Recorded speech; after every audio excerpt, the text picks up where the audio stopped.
दोस्तों आज हम बात करने वाले हैं उत्तर प्रदेश के इतिहास के बारे में। जो आपके कोई भी एग्ज़ाम हो, चाहे वो स्टेट पीसीएस हो, उत्तर प्रदेश पीसीएस हो या फिर कोई अदर वनडे कॉम्पिटिटिव एग्ज़ाम्स हो, उन सब के लिए काफ़ी हद तक आपके लिए बहुत ही महत्वपूर्ण होने वाला है।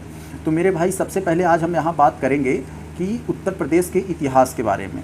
तो इतिहास के बारे में हम लोग को बात करने से पहले सबसे पहले हम लोगों को थोड़ा सा अवध के बारे में जानना होगा। हम अवध के बारे में एक और वीडियो बनाएंगे जो पूरा डिटेल होगा उसके बारे में, लेकिन यहाँ आप लोग उसकी थोड़ी सी झलक देख लीजिए, क्योंकि उत्तर प्रदेश के अस्तित्व में आने से पहले उससे पहले अवध अस्तित्व में आया था। हम सबको पता है मुग़ल शासक जब अपने चरम अवस्था पर था औरंगजेब के समय पर, औरंगजेब के बाद मुग़ल शासक धीरे धीरे कमज़ोर होता गया और उसी कमज़ोरी का फ़ायदा उठाकर एक मुग़ल सेनापति था जिसका नाम था शहादत खान। शहादत खान ने अपनी जो है मुग़ल शासक की कमज़ोरी का फ़ायदा उठाकर उसने एक अवध प्रांत की स्थापना किया। मतलब कुछ उत्तर प्रदेश का क्षेत्र था और उसमें कुछ बिहार का क्षेत्र था, मिलाकर एक अवध मतलब क्षेत्र की स्थापना किया और उस पर जो है अपना अधिकार जमा लिया। तो ये हो गया ये अवध का इतिहास, जिसको अवध की स्थापना शहादत खान ने किया था। तो यहाँ पर ये चैप्टर क्लोज होता है। उसके बाद फिर ऐसे चलता रहता है। उसके बाद फिर ब्रिटिश आते हैं। तो ब्रिटिश शासन करते करते इसके बाद फिर हम लोगों को पता है ब्रिटिश जब शासन कर रहे थे अपने यहाँ भारत में, तो भारत को 3 प्रेसिडेंसी में बांटकर शासन कर रहे थे। पहली प्रेसिडेंसी थी बंगाल प्रेसिडेंसी, दूसरी थी बम्बई प्रेसिडेंसी और तीसरी थी जो वो मद्रास प्रेसिडेंसी थी। इन्हीं 30 प्रेसिडेंसी के अंतर्गत पूरे भारत पर शासन कर रहे थे अंग्रेज़। और फिर अब आज का जो अपना उत्तर प्रदेश है, पहले ये नहीं था। ये उत्तर प्रदेश बंगाल प्रेसिडेंसी के अंतर्गत आता था। लेकिन जो मैं यहाँ बात करने वाला हूँ, ये 1836 में अंग्रेज़ों ने एक चौथी प्रेसिडेंसी बनाई जिसे आगरा प्रेसिडेंसी नाम दिया गया। चौथी प्रेसिडेंसी उन्होंने आगरा प्रेसिडेंसी के नाम से बनाया अंग्रेज़ों ने। तो ये हुआ। और पहली 3 तो मालूम है, बंगाल, बम्बई और मद्रास। तो ये हो गया। फिर आगे चलकर इसी आगरा प्रेसिडेंसी के जो है उन्होंने फिर उत्तर पश्चिम प्रांत नाम दिया गया। यानी इसका जो आज का उत्तर प्रदेश है, ये जब अस्तित्व में आया था आगरा प्रेसिडेंसी के नाम से, तो उस समय आगरा प्रेसिडेंसी के बाद इसका नाम जो है रख दिया गया था उत्तर पश्चिम प्रांत। ये आप लोग देख रहे होंगे, उत्तर पश्चिम प्रांत रख दिया गया था यहाँ। तो ये हो गया यहाँ पर। फिर 1856 में हमें पता है डलहौजी आया हड़प नीति लेकर। उन्होंने अपनी हड़प नीति लागू करके, हड़प नीति में क्या था कि जिसका कोई वारिस न हो, जेन्युइन वारिस, जैसे अपना कोई खुद का मतलब संतान न हो, तो उसके राज्यों को जो है हड़प लेता था और जो है तमाम तरह के हथकंडे अपनाता था कुशासन का आरोप लगाकर। तो उन्होंने इस अवध राज को जो है कुशासन का आरोप लगाकर जो है ये हड़प लिया। तो यहाँ पर ये हो गया, हड़प कर अपने ब्रिटिश साम्राज्य में मिला लेता है डलहौजी। फिर क्या होता है मेरे भाई, जब उत्तर प्रदेश के जो उत्तर पश्चिम प्रांत के नाम से जब इसकी स्थापना हुआ था, तो इसकी राजधानी थी आगरा। तो यहाँ पर हम लोगों को पता होना चाहिए इसकी राजधानी उस समय आगरा था। तो ये यहाँ पर हो गया, हम लोग इतना थोड़ा सा समझ लिए। अब हम लोग देखते हैं मेरे भाई 1858 में जब उत्तर प्रदेश की, जैसा कि एक बात हम यहाँ और क्लियर कर दें, जब उत्तर पश्चिम प्रांत की स्थापना हुआ था तो इसकी राजधानी आगरा थी और आगरा में ही हाई कोर्ट था। फिर क्या हुआ मेरे भाई कि 1858 में ये जिसका नाम था वारेन हेस्टिंग, ये अंग्रेज मतलब गवर्नर था। 1858 में इन्होंने ये राजधानी को ये आगरा से स्थानांतरित करके इलाहाबाद कर दिया, हम लोगों को पता है। और हाई कोर्ट को भी यहाँ इलाहाबाद में लाया।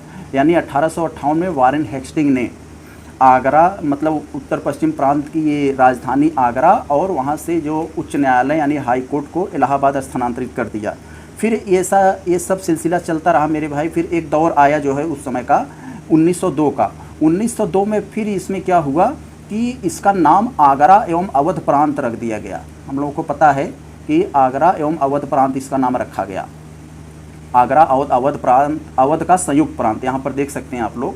तो 1902 में इसका नाम में फिर परिवर्तन आ गया, आगरा और अवध का संयुक्त प्रांत।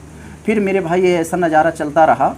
फिर आगे चलकर आगे हम लोग देखते हैं आगे क्या हुआ कि 1921 में मेरे भाई इसकी राजधानी जो है आंशिक रूप से जो है इलाहाबाद से लखनऊ स्थानांतरित कर दिया गया। मतलब कंप्लीटली नहीं हुआ था ये आंशिक रूप से, मतलब इसकी राजधानी मतलब उसका पूरा कारोबार, पूरी मतलब देख रेख, पूरा जो है कंट्रोलिंग पावर यहाँ इलाहाबाद था, लेकिन एक प्रतीक के तौर पर आंशिक रूप से लखनऊ बनाया गया था ये। फिर मेरे भाई 1935 1935 में फिर ये जो संयुक्त प्रांत बना था, ये आगरा एवं संयुक्त प्रांत, इसका नाम जो है 1935 में इसकी राजधानी को कम्प्लीटली जो है लखनऊ स्थानांतरित कर दिया।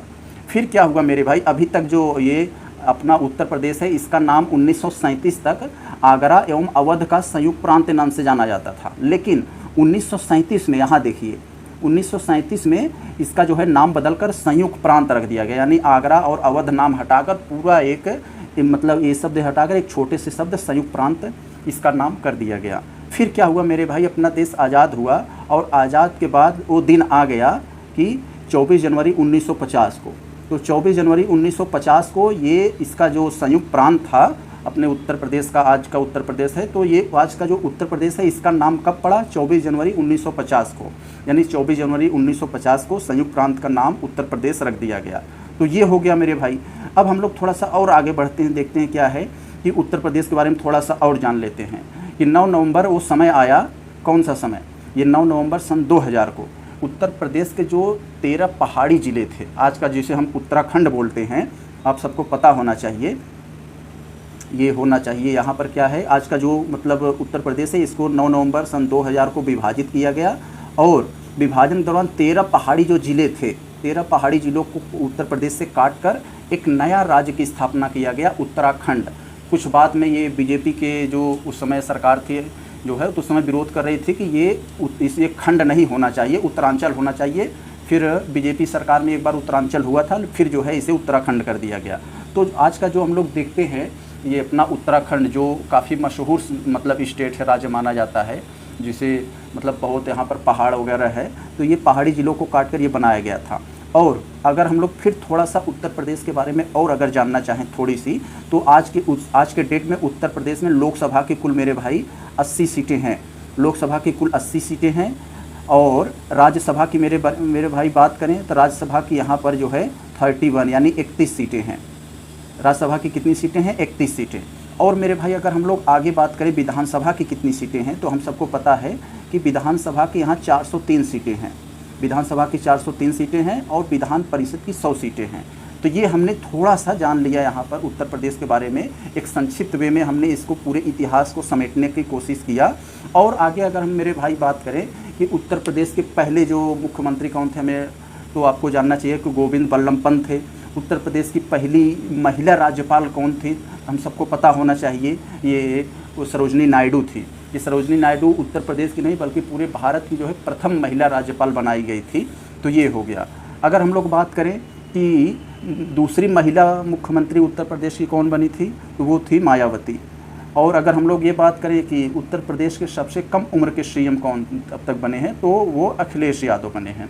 और वर्तमान की अगर हम लोग बात करें मेरे भाई, वर्तमान में जैसे कि हम लोगों को पता है कि उत्तर प्रदेश के सीएम योगी आदित्यनाथ जी हैं और इस समय मौजूदा समय में उत्तर प्रदेश के जो राज्यपाल हैं वो आनंदीबेन पटेल हैं, जो कि महिला हैं।